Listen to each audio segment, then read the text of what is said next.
आपका नाम क्या है?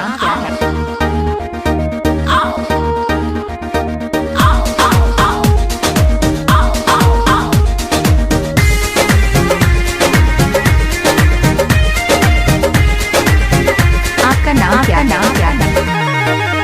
जब मैं आई सुहाग वाली रात रे, उसने चुम्मा से किया शुरुआत रे।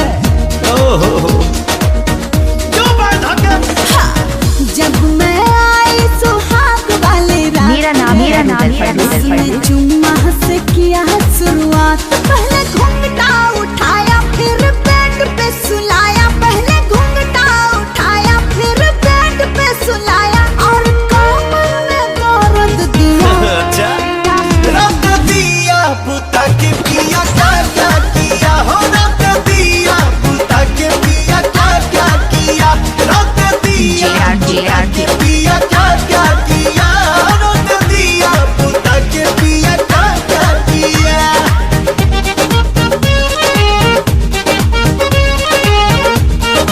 मिक्सिंग करने के लिए संपर्क करें।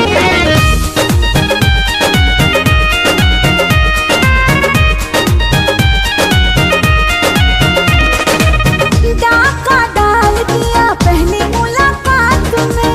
कैसा कैसा फील हुआ आधी आधी रात में, कैसा कैसा फील हुआ आधी आधी रात में।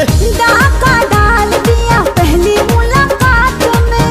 कैसा कैसा फील हुआ आधी आधी रात उसने में। उंगली दबाई, मैं बहुत छटपटाई। उसने उंगली दबाई, मैं बहुत छटपटाई। मुझे रात में न सोने दिया।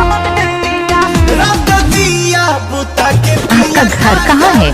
फुलपरास चौक। दिया पुता के पिया क्या किया, रख दिया पुता के पिया क्या किया, तो रख दिया पुता के पिया क्या।